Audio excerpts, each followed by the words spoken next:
Welcome back to SportsLine, everybody, here on News Channel 5 Plus. The Nashville Predators back in it against the San Jose Sharks. They get a big 4-1 win last night. They still trail in the series 2-1, but a chance tomorrow night in Game 4 back at Bridgestone to even things up. And here to help us break it all down is our good buddy from NashvillePredators.com, Thomas Willis. Thomas, I got to tell you, buddy, that playoff beard you're growing is looking good, my man. Good work by you. Yeah, I gotta admit I cheated a little bit. I started a little early, but yeah, it's not looking too bad these days. All right, Thomas. Obviously one of the things that stood out last night in the 4-1 win was the Predators' special teams. Outstanding work. 2 for 5 on the power play. The Sharks were 0 for 4 when they had the man advantage, and it looks like special teams, whoever plays the better special teams for the rest of this series, has probably got the best chance of winning. Would you agree?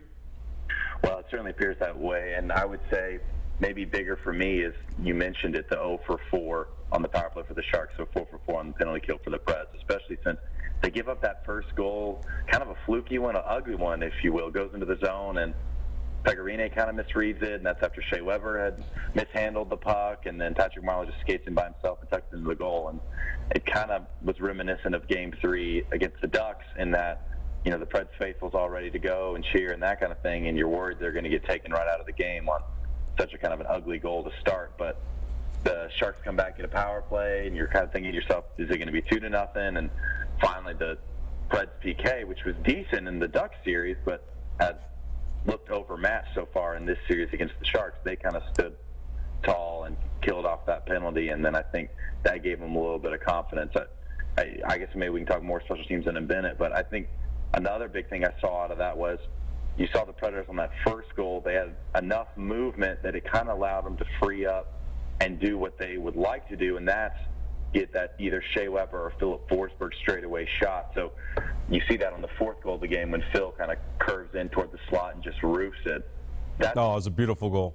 Yeah, absolutely, and that's what they want to be able to do. But the issue has been when they're not getting enough movement, when they're not getting enough looks, the Sharks know that that's what they want to do, and so they've just been posting a man on Weber and posting a guy on Forsberg, and they're not generating any chances. So I was even extra encouraged to say that, okay, they're kind of in their heads enough, if you want to put it that way, that now they're kind of being able to resort back to the things that they want to do, and then obviously, like you said, Forsberg just one of the best wrist shots you've seen this postseason, I'd say.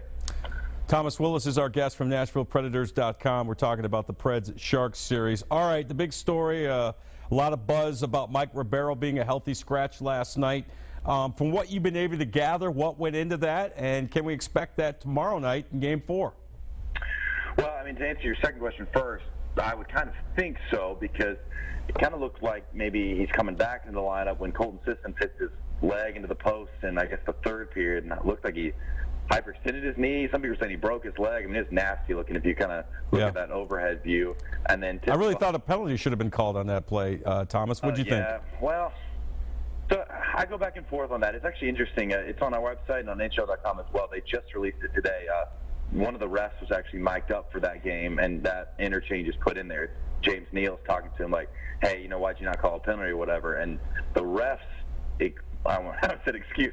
That's how biased I am. The ref's explanation was that if the post isn't there, to him it's just a normal hockey play, and that he just pushed Sissons legally.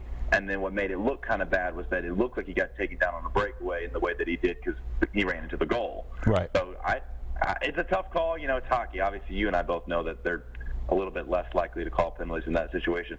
I would agree with you. In the moment, I don't know how you don't call that penalty, because you see a guy on a breakaway. Right.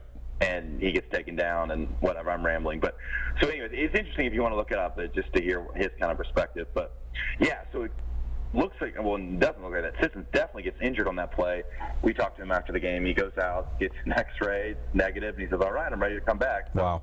I saw him again today, and again, I'm no doctor, and I'm not claiming to be, but he looked fine to me. So it looks like at least all the players from Game 3 are available, and since you, as Laviolette, you do get the winning recipe in Game 3, I would not be shocked to see it happen again. I guess to answer the first part of your question, definitely some struggle points for Ribeiro in the first series. I mean, some turnovers that were definitely kind of called out by, you know, media and fans alike. And then I think you saw it when Smith was out of the lineup due to his lower body injury, and he's obviously still battling that, but it's been back in recently. You could really tell when it was just Forsberg and Ribeiro I don't want to put it too much on him, but seemed like he was kind of even limiting Forsberg's chances because he wasn't able to get him the puck in the right place and that kind of thing. So you obviously see Forsberg skates alongside a new center. He goes back up with the first line last night. And, yeah, I from my perspective, I guess short answer to your first one, I think it's all the same again tomorrow. I would not be surprised to see same guys in there. So that means another game for Pontus Aberg, the rookie who makes his debut in Game 3. So kind of pressure. Yeah, back. what did you see from him last night? I was going to ask you about that. What did you see? I didn't really notice him too much on the ice. How active was he? Yeah, I mean, he only got about 8 or 9 minutes of ice time. I think he played a very controlled and respectable game, which is what you'd want to see from, a rookie in that kind of situation. You don't want to see him look overwhelmed or anything like that. Laviolette was asked about that after the game, and he just said, you know what, I honestly could have maybe given him some more minutes, but at the same time, I was just kind of looking for some extra speed up the rush to attack that Sharks defense, because that's something the Preds struggled with in the first 2 games. They're having a hard time getting through the neutral zone with speed, and they obviously play a very fast game. The Preds need the energy and they need the speed to kind of beat a lot of teams, and so I think he did a fair job of adding to that. So he's not going to get obviously any special teams minutes or anything like that, but if he can kind of help that third line and skate along Fisher and Arvidsson and give them maybe another option, I don't see why you don't give him another chance. I mean, he scored 25 goals this season in the minor league, so that's nothing to, just ignore. Certainly, no question about it. Thomas Willis, our guest from NashvillePredators.com. Thomas, Colin Wilson, how do you explain this guy? Almost non-existent during the regular season. Had another beautiful goal last night. What is it about the postseason that gets this guy going?